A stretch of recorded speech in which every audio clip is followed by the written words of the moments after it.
the 2021 Founders Day weekend celebration. We are here to introduce, honor, and recognize the Rabbi of the church, the pastor here in Hyattsville, Maryland, Evangelist Samuel C. Thank you so much for allowing me to come down and be with you today, Evangelist. You're very welcome. Thank you, sir. Let's go ahead and jump right in. So talk to us a little bit about how you came up, your parents, the late Elder Wade and Sister Elder Wade. What were they like? Well, they were great parents, very loving parents.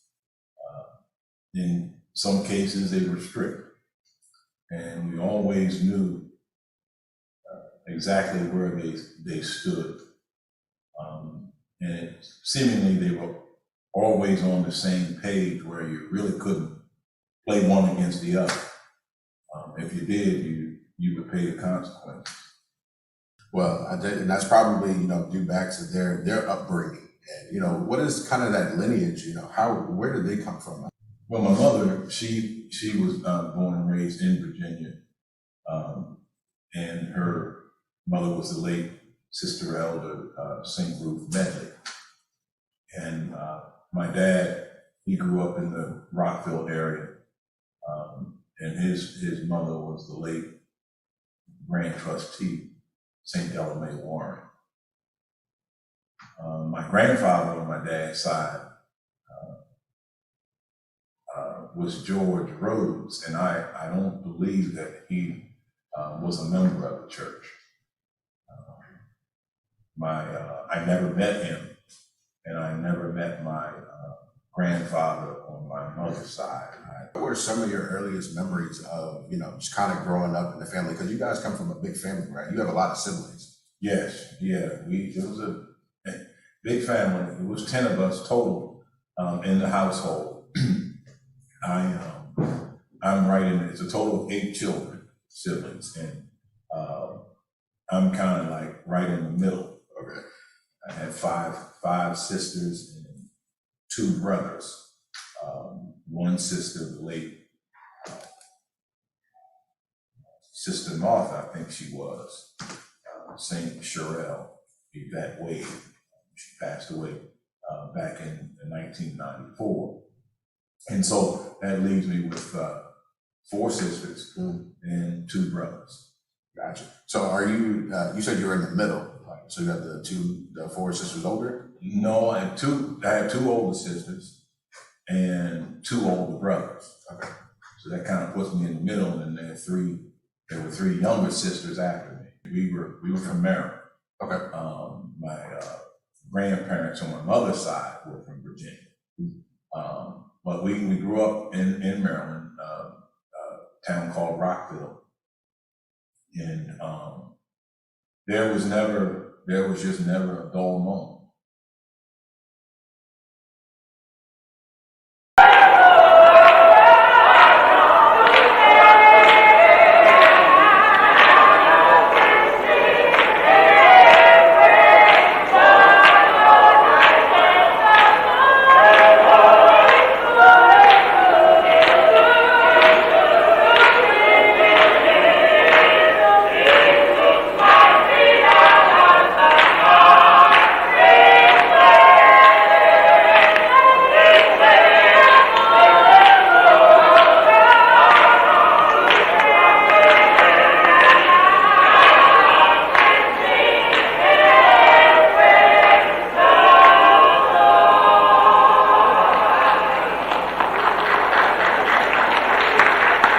Especially with 7 other siblings. There was always somebody to play with and, just to, have fun with. And our house happened to be, I don't know, because we had so many children there, but our house seemed to be the place to go in the neighborhood. Growing up, all the neighborhood children would kind of come up to our house and play kickball, football right on the corner there, hide and go seek. We did it. Wade House was the meeting spot. That was the meeting spot in the neighborhood. One of the things that I remember, in our teachings, even during the playtime, we had to stop when it was time for prayer. know, my mother would come to the back door, front door, wherever we were playing at the time, and let us know that it was time to come in. Sometimes she would say it was time to pray, come in. Sometimes she would just call us, and we knew what time it was. But bottom line, we didn't ignore the call. And so we did it so often, the kids in the neighborhood were inquisitive of what we were going in the house for all the time around the same time. And so they decided to follow us in one time. Of course, they got in the prayer line, did the same thing they saw us do. And it just got to be a habit in the neighborhood. So growing up in a faith-filled home, I mean, your parents made sure that it was very present to be in there. What was that like, you know, making sure you understood your precepts and the importance of prayer? What was that like? Well, as a child, growing up, I don't think I personally really didn't understand it all at the particular time. But I certainly, as I got older and grew into adulthood, I began to understand the seed that they were planting by then. My understanding of what I was doing had begun to develop. So it was one thing, they didn't, when it was time to do certain things with regards to what the church called for, they didn't tolerate non-compliance. They saw to it that we did. No nonsense kind of folks. No nonsense when it came to that, especially. Besides your parents, who were some of your biggest influence growing up? Well, besides my parents, I would have to say my uncle, the late Evangelist Samuel C.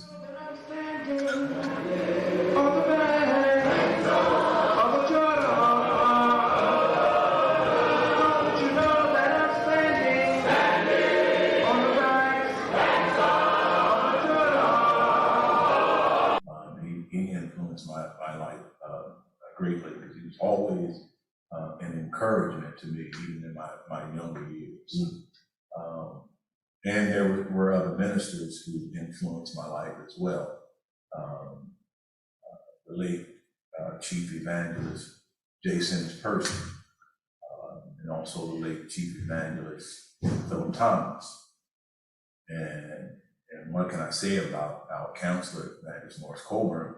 He always was a support and encouragement to me. I only saw him mostly at gatherings, but he always gave me a word of encouragement, and I really appreciate that even to this day.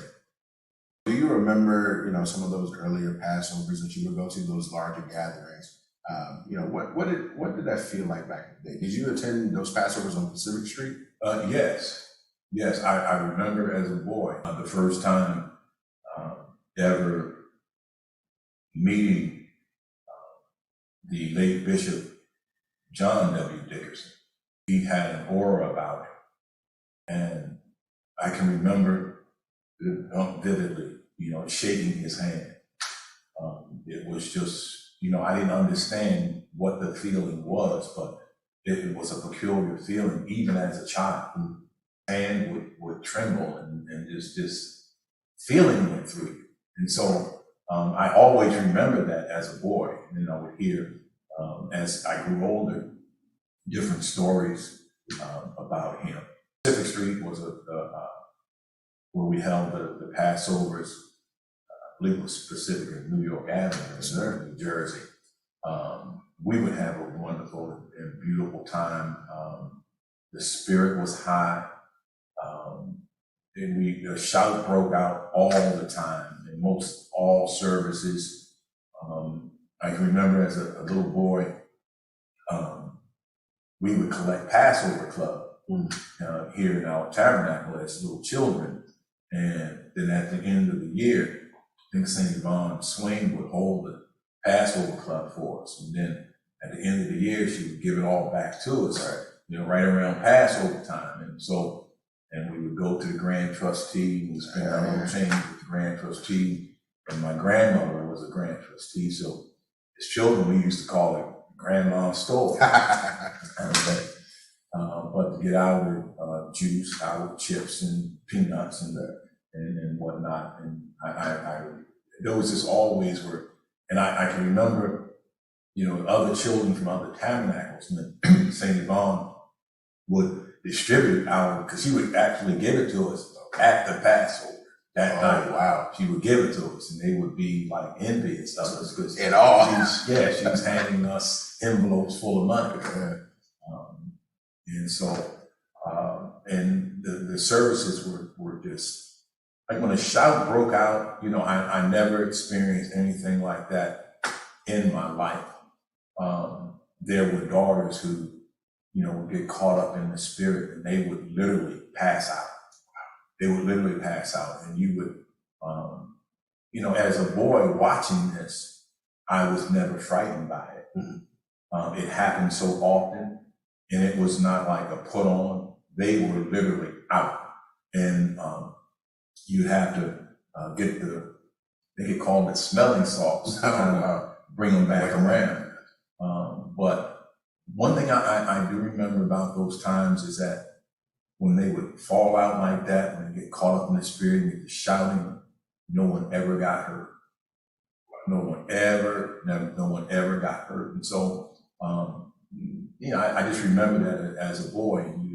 We have shouts that break out today. We certainly don't have anybody falling out like that. That's for sure. Wow. There were certain ones, and mostly daughters. I never experienced one of the brothers falling out. But the daughters, they did fall out quite a bit. I called some names, but I won't. And when the song got going good and the shout broke out, there were certain ones, when they started to shout, Chuck Boy knew he had to go and stand behind them because they were going at some point. And sure enough, the Spirit took his way. They would go out. Growing up, who were some of those, the fellas and daughters that you grew up with, your comrades? Are y'all still close today? I grew up with Evangelist Stevens, Elder Gray, Deacon Harvey Stevens. We spent a lot of time together. I mean, of course, family members, we went to gatherings. But yeah, we had fun at the gatherings. The gatherings were definitely fun, and I thank the Lord for just blessing and keeping us through that period in our life. But one thing, through it all, we all had one thing in common, and that was the church. That was the church. And we strive to keep that in perspective, whatever we were doing. You are revered as one of the most powerful preachers that the church has to offer.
Who were some of the preachers when you were coming up that really caught your attention, that really grasped you? Early on, as a boy,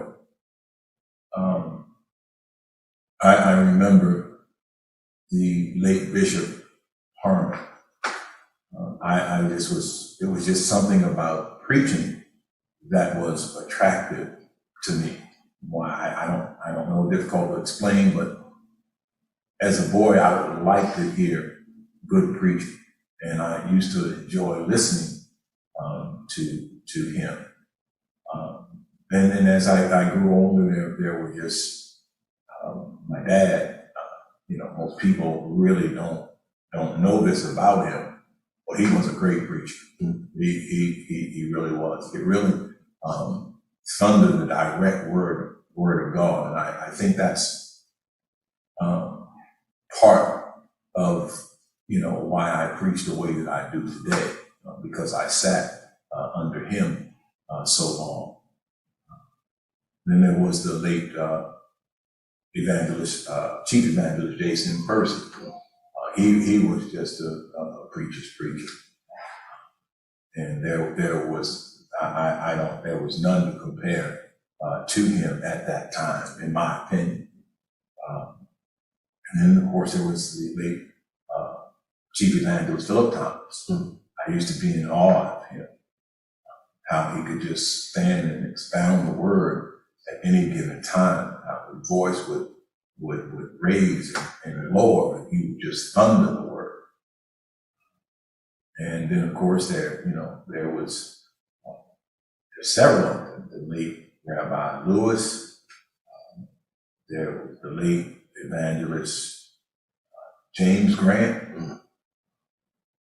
Bishop Purcell Brown, there was Elder Hendricks. He was an older minister, but the brother, he really could expound. Oh yes. I used to enjoy listening to him preach. And then of course, Evangelist Jesse Hendricks, he was a preacher's preacher. So I was just always interested in preaching, always caught my attention. So what was just to name a few that really captivated me in a way. How was it like growing up and being pastored by your father?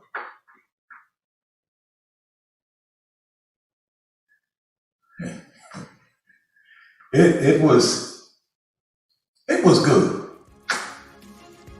Because with my dad, he always let it be known right out of the gate what his expectations were. There was no wishy-washiness about it. There was no gray areas. You knew what the expectation was. And so, I was just always one to fall in line. I used to always be in awe how he would just hook up the various precepts to support each other.